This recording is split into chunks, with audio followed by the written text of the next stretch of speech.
This is Luke and Joe here to talk about accounting and business today. Perfect. All right, let's get into it. I'll just do an introduction of both of us and a little bit about our backgrounds. Joe and I are both chartered accountants. Joe's got a master's in tax. He qualified through Big Four, EY, and I came up through smaller accounting firms. I went into ANZ Bank where I worked for a little bit, and then I came back into the chartered space. Joe, give a bit about your background. Yeah, I guess I've been doing accounting for 20 years. So small business is our specialty and personal tax. And I started in accounting in Armidale of all places. And loved it. Loved it straight away. I don't know about you. Did you love it straight away? No, I did not love it. Why not? Well, yeah. So for accounting, when you start, or like when you used to start, the game's changed a bit now, but when you used to start, you would start as a processor, and that was not my strength at all. So I used to rock up to work and try and get through processing, but all I wanted to do was talk to people and talk to clients and learn about tax structures and stuff. So the first probably 5 or 10 years of the game for me were really, really hard. It wasn't until one of my mate's dads said to me, he said, "Luke, if you can get through this bit, I think you're going to be better at the sales side. And by the time you make partner somewhere, that's all it's really about." So he said, "Stick it out and, you might make it." And here we are. Yeah, I think clients probably notice that you're not really detail orientated, but you're very good with strategy and that sort of things.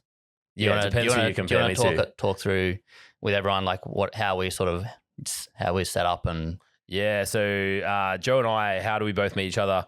We were working at our old firm, which was called Peters Partners at the time. They were part of a big conglomerate group called AZNGA, which is still operating now.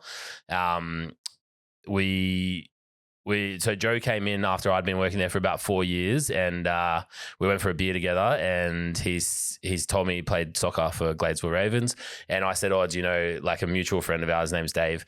And he said, "Oh yeah, he was like our captain when I was playing there." So as we were having a beer, we sort of knew each other like straight away, and then the trusted like from Dave, both of us knowing him, sort of transferred over, and that's how we both met each other at the time. Big shout out to Dave, the best builder in the business. Yeah. He was one of our first clients as well after we left, which was great. And then, so the way that we sort of started the business together, I guess, was we were working at that place that we were just talking about, and I was in all the board meetings, and Joe was doing like separate. Like I was in the head office board meetings, and Joe was all like in the subsidiary board meetings. So he was talking to the CEOs, and then I was talking to the CEOs with our CEO, if that makes sense. Like, so I was like a little bit like a level up. But there was something that we both sort of realized at the time, and that was that like the CEOs or the owners of the business, they're the ones that sort of make the money. So all the employees, you can get to a certain level, and it doesn't really matter, where you're working or anything like that, but you always get to a cap, and we noticed that pretty quickly. So I was probably like a bit more scared, to be honest. I'd been working so hard to get into this situation and like to get myself to become a partner and earn a lot of money. And Joe was saying to me on the side, "Nah, mate, we're going to earn more if we go and do it on our own." So I was like, "Mate, we've been working for 10 years to get to this spot." And Joe just kept convincing me, no, we're going to make more if we do it on our own. So after a while, we finally bit the bullet and went out on our own. And that's sort of, I guess, how we started together. I love when we left that place. That people don't know this, but we went to a Christmas party, and one of the partners there came up to us and said, "Luke, I'm really sad to see you go." And then he turns around to me and says, "But I'm really glad to see you go." So yeah, it was different funny. feelings for us working there, but I think we always knew that we could do it together. Oh, 100%. And couldn't be happier with doing it. Like, to be honest, if there's any small business people out there who are thinking of taking the plunge, I've got to say it's worth your while in terms of the freedom that you get of your time, of who you work with. The money's better if you're good at it. You know what I mean? Like effort equals reward in that sort of situation. So any, aspiring small business owners, I think you should get out there and give it a crack. So what were some of the biggest challenges that you think we faced when we started out? I think for me personally, it was definitely just like being scared of like where the money's going to come from. So when we quit, I just had my first child, Louis, and I was sort of worried about if I was going to be able to pay the mortgage or the rent and the food and all that sort of stuff that comes with providing for your family. So yeah, cash flow was a massive one for me. Like, yeah, what about you? What were you mostly scared about? Or nothing because you're just a really. beast. Nothing really. But I mean, cash flow for any small business is crucial, right? Like you're doing a lot of work. Often it's for free. You know, make sure you pay your bills, and also you've set up yourself in a certain lifestyle, and you want to make sure that continues. You've got mortgages and all that kind of stuff. So, cash flow is really important for the small business when you're starting out.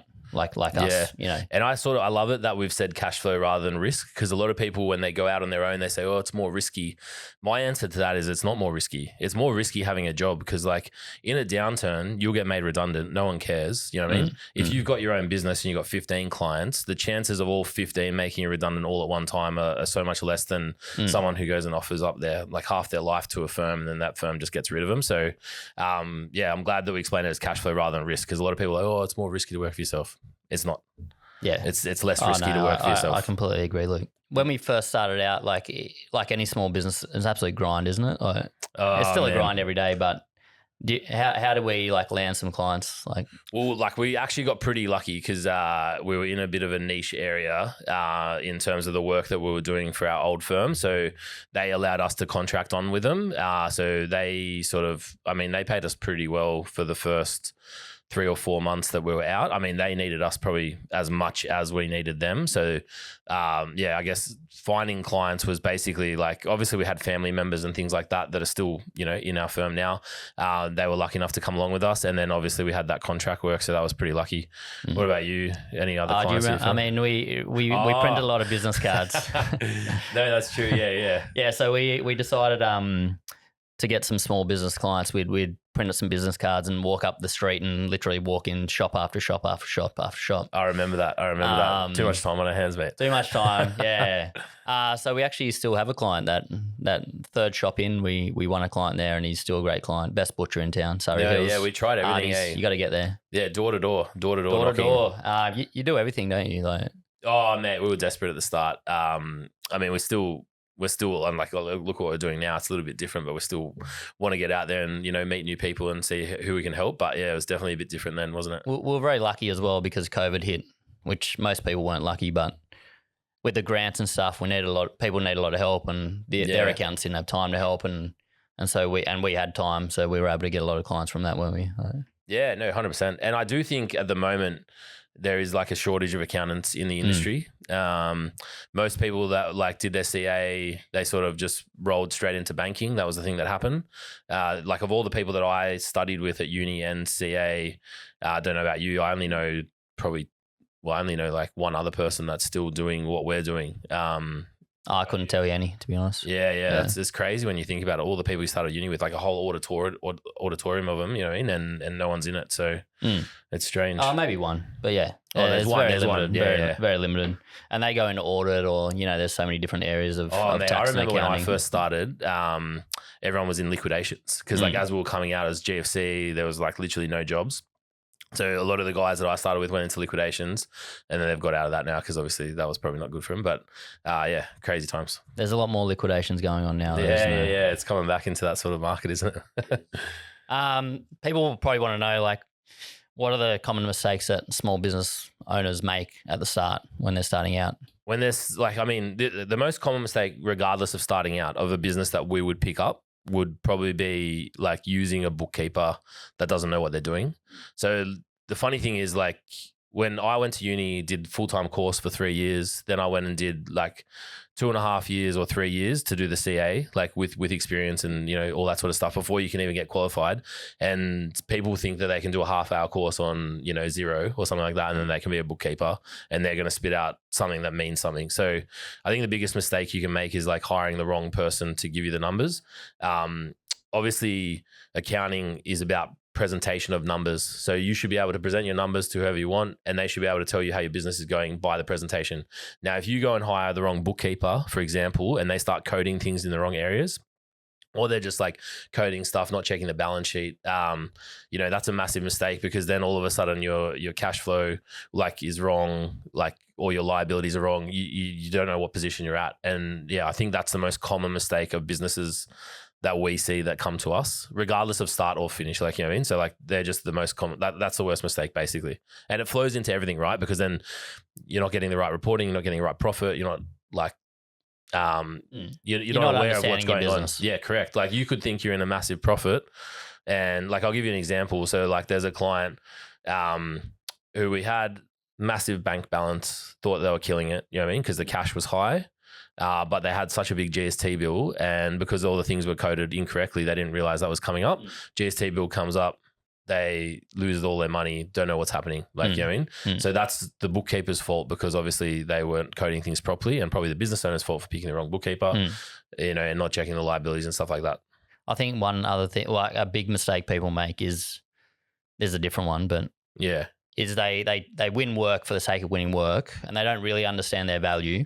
And they're sort of undercutting the market, not to try to just build up clients, but to try and win work, keep their staff busy. Yeah. And they're actually losing money on each job. Yeah, it's a tough one. Like I know that me and you personally did that when we started a little bit. Yeah. Just because we had so much capacity and like we needed to win clients. But we weren't doing it to.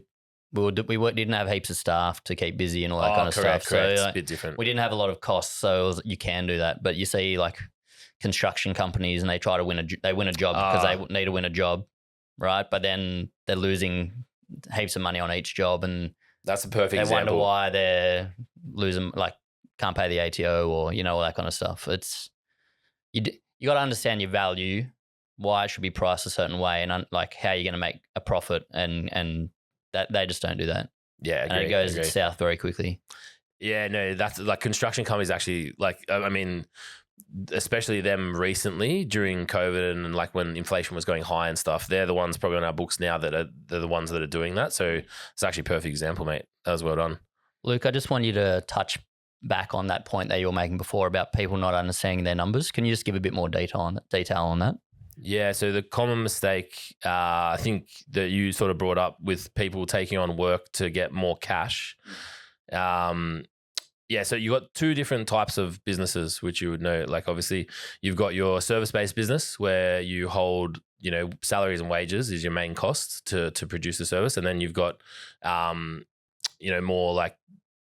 Sort of like if with you can think of it, you can like say a builder, like you've got like more like materials and things you got to buy.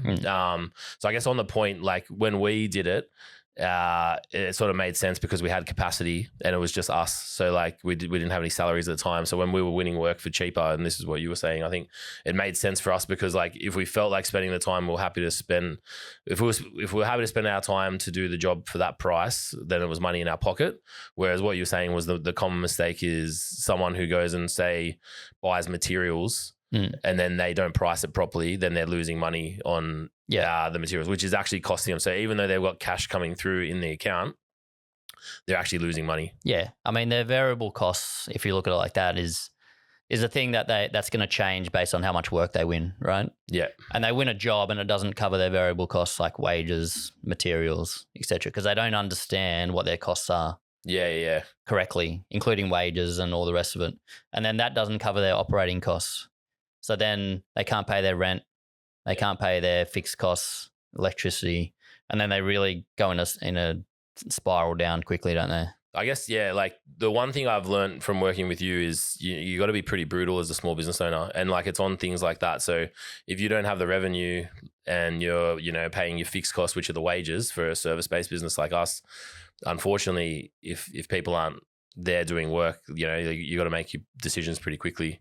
Luke loves firing people, don't you, man?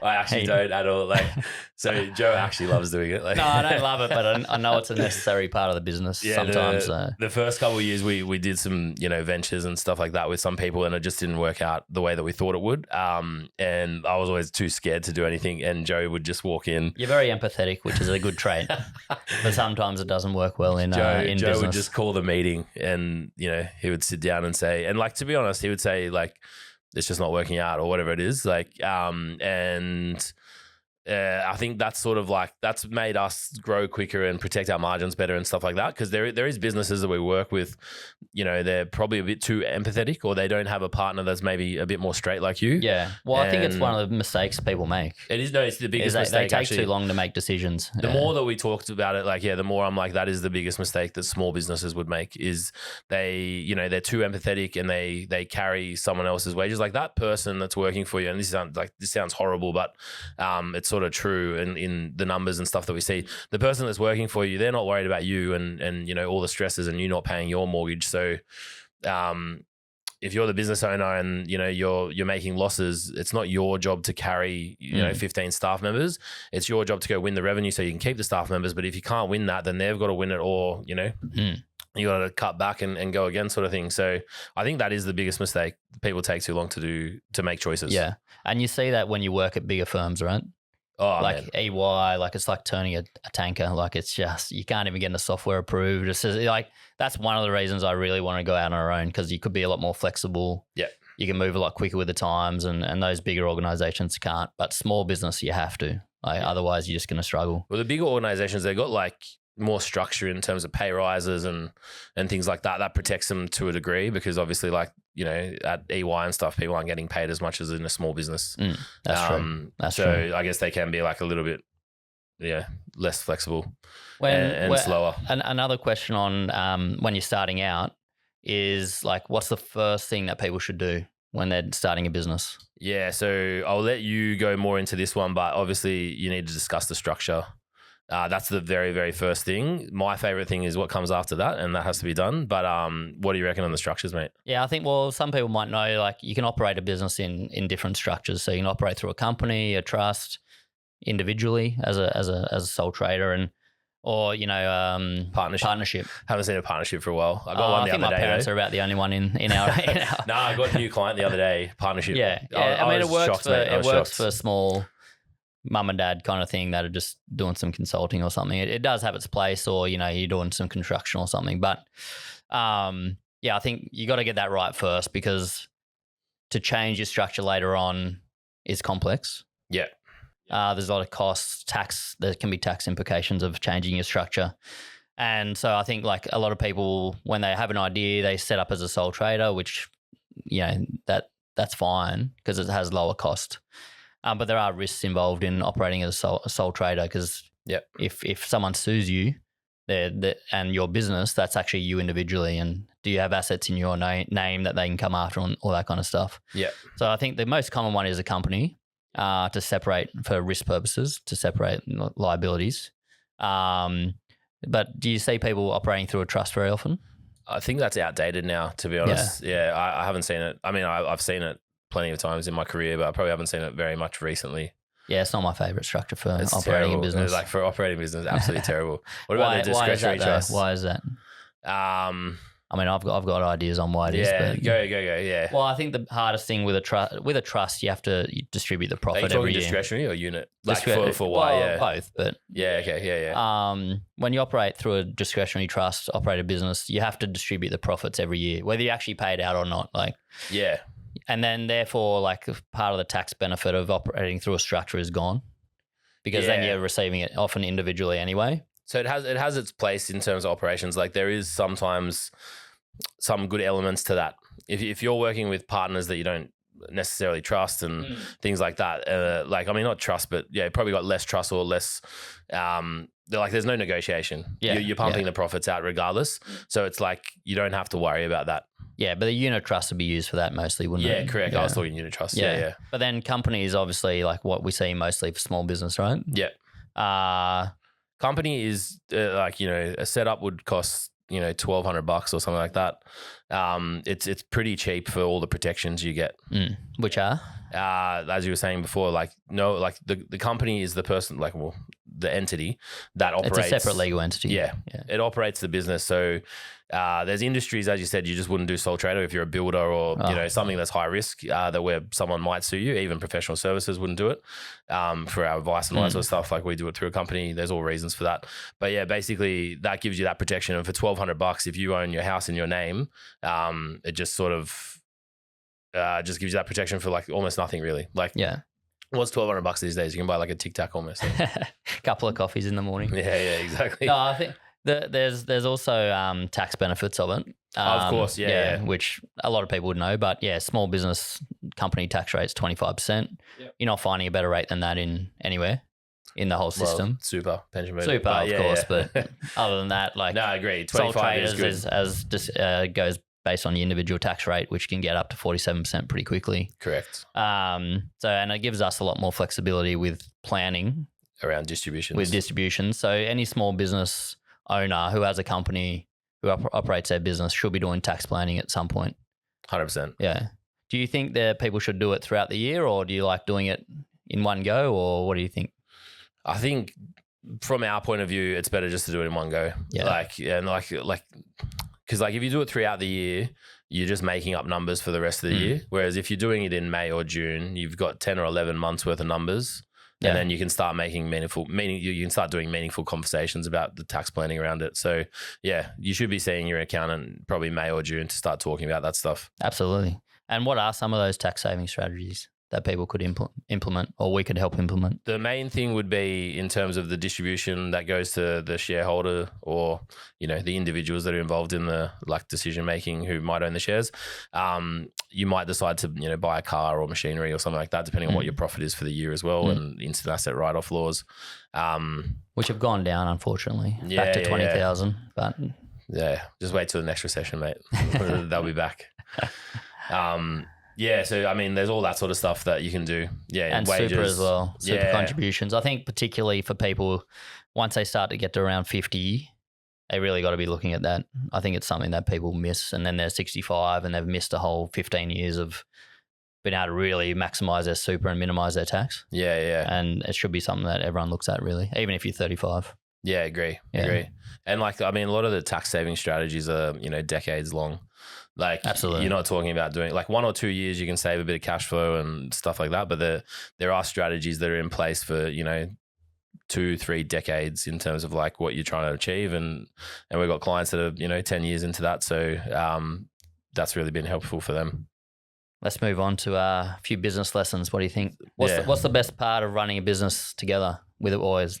Oh, with us. With us. There's probably plenty of negatives, but let's go with the positives. No, not too many negatives, to be honest, that come to mind. But yeah, in terms of the positives, I guess we complement each other really well in terms of our skill set. So as we were saying at the start, what I hated the most, you were actually very good at when we were graduates. So you run our back office process, you run the team, all of our staff and stuff like that. So you train them. They're all things that I couldn't do. Whereas I'll go more on the sales sort of front and try and win clients and talk to them and do the strategy sort of stuff. So I think that's been very, very helpful for us in terms of growing as quick as we've grown. If it were 2 individual parts, I think we probably would have capped up at 25% of what we are now, sort of thing. So that's definitely the best part. I agree. I think the staff that work with us underestimate Luke's skills. Yeah, they see him as a larrikin, but I think he goes a lot further than that. Don't tell him, mate. No, don't tell him. He doesn't want to deal with it. I don't want to have to train him. But in terms of your role, you do a lot more strategy with people. Do you want to talk people through that? Because you've talked about what I'm good at, but what are you good at? Yeah, so I mean, it depends on what the client needs, I guess. A lot of help with sort of if you're a client that's probably small to medium sized business, you might have some investors and things like that. I'll help around managing the stakeholders, delivering reports in certain formats, making sure that they can see what they know, what they need to know. I'll train the CEOs on how to read balance sheets, P&Ls, cash flows, things like that. So yeah, all the, strategical sort of stuff. Yeah. Very good with strategy. Yeah. And dealing with people. I think it's a great skill. Okay. So I'll ask the question this time. What's something that you wish we learned a bit earlier in terms of starting our business? I think we should have. I wish we'd started a little bit earlier, to be honest. Yeah, you reckon? Because it's just provides so much more freedom. It's a lot more fun than working for someone else. I agree on that. I don't know. I reckon the longer that you train with someone, the quicker that you get your uplift, like because you're more skilled. So like the fact that we waited a bit longer probably helped us in terms of like growing as quick as we did. No, Whereas I reckon if we started earlier, we would have struggled because I know I've got a friend of mine who started doing the entrepreneurial sort of, own business sort of stuff when he was like much younger, like 18, 19. And like it didn't go anywhere. Like, and I think it's because like, he had so much energy then, but like just didn't have the skills. And I reckon, so I'm happy with the year that we went out because like, I think we were finally ready. Whereas if we went earlier, I reckon it would have maybe hampered it a little bit. No, I agree. You work with great people along the way, don't you? And yeah, they teach you a lot. Shout out to all my old bosses, but yeah, well, no, man. Like at our old work, it's like I had probably some of the best mentors I've ever had in terms of accounting and business and things like that. And like that company now is absolutely massive. So we're in the right area at the right time, I think. To go. Like, they really were trying to talk you out of it, though, weren't you? No, mate. Thank God, like they listened and like I mean, scare tactics were they were. Yeah. I'm sure everyone will like, when they go on their own thing. Like, okay, so funny you say the scare tactics, right? Like, so like when I was leaving, as I said at the start, like I just had a baby and, they were talking about my mortgage and they're like, oh, how are you going to pay it and all that sort of stuff. So they were trying to scare me. But to be honest, at the same time, one of my bosses was like, you got to do it. He goes, if you go and do it half, like if you go and try and do it on the side or something like that, you're not going to put enough effort into it and then you're definitely going to fail. Whereas like if you go and put all your time and effort into it, he's like, I'm sure you'll succeed. So there was one or two people that were sort of like, not doing the scare tactics and actually giving good advice in terms of that. I do see clients on that point that try to do the half thing and it never really works, does it? It just doesn't take off because you don't put enough effort and time into it. Like, you're too tired from the day job. Yeah, you just like, and the other thing is like, you're not like, you don't have to eat, like as in like, you're not like fully poor, like you just, whereas like if you're on your own, you got no money coming in, like how desperate are you to win clients? Like we're walking up and down the street, handing out business cards, we're desperate, mate. Like, and that's how we win clients. Whereas like if we had a full-time job, we just couldn't, part-time, we couldn't be bothered. Like we got the money coming in, we're paying our mortgage, we don't care. So like, I think like the risk is, that's what makes you win. Like, absolutely. You got to have nothing behind you. No, I agree. It really gets you going, doesn't it? Oh man, 100%. And to be honest, like, just to touch on that, like, so like there is no bigger like dopamine hit than when you win a brand new client. Like it is the best natural high you'll ever get. People love exercise and stuff like that. I don't mind running and stuff, but when you win a new client, I'm telling you right now, it's absolutely the best feeling ever. I love running on the beach, which is crazy. Like, why do you want to do that? Mate, that makes you feel good, but winning a client makes you feel even better. Absolutely. Thank you for that, Luke. Where can people find out more about Obsidian Advisory? So we'll put some details in, the comments below and things like that. But otherwise, check out our website, obsidianadvisory.com.au. They can find our email and phone number and everything on that website. Perfect. We've got a final question that we're going to ask people in moving forward as well. Yeah, and it's one of my favorite questions. What is it? What's your least favorite tax and why? Least favorite tax, mate. Okay, so let's go through the taxes. This list is going to be long, isn't it? Yeah, we'll go through the taxes. Like, you got like what? GST, FBT. Fringe benefits tax for those who are. Then you got company tax, like PAYG. You got individual tax or like individual employee income taxes. Tax. Stamp duty. Land tax. Payroll tax. Yeah. Is that all of them? It's we're probably missing. No, I mean, there's like, fuel tax, like excise. There's all this stuff that like probably wouldn't go in normal people's day-to-days. But which one's my least favorite? I'm probably going to rob one of yours, I reckon. But I think it's got to be payroll tax. It just does not make any sense to me. Like you've got people who are like trying to do good things, like as in like they're giving back to the economy. So like they're out there, they're creating jobs for people, they're paying families' mortgages, they're being good people in society, they're creating like all that sort of stuff, and you want to go and slog them with payroll tax. It's ridiculous. That is by far my most hated tax. What about you? Did I steal it? I've got a few. No. What makes a good tax, if we look at it from that point of view, is it's got to be simple. People have to understand it and be able to report it easily. It's got to be equitable. So the more you earn, the more tax you should pay. So income tax is generally quite equitable. And it's got to be efficient. So it's got to not change people's behavior, right? So, Yeah, for example, correct. stamp duty is a shocker for that. No, mate, look at the cigarettes in Melbourne or like across the country. So obviously there's like all these like fake cigarettes getting sold with no tax, but like obviously that's a very good example of it not being equitable. Yeah. Because like Efficient. Sorry, like efficient, yeah. Like so the tax on cigarettes has got so high that it's $75 for a normal pack that the black market started. So yeah, and they have to be careful with that when you bring in a tax that it changes behavior in many different ways. No, correct. And now people are just buying the, black market ones. Yeah.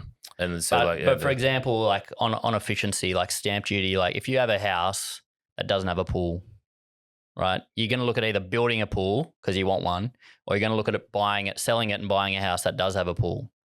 But the fact that you might have to pay 150 grand in stamp duty just to buy a different house that's essentially the same or with a pool, you're not going to do it. Yeah. Right? Yeah. Or it changes people's behavior. Correct. Right. They shouldn't be living there, but they don't want to buy another one. So it really does. It's not efficient at all. Whereas income tax, like you're still going to get a job.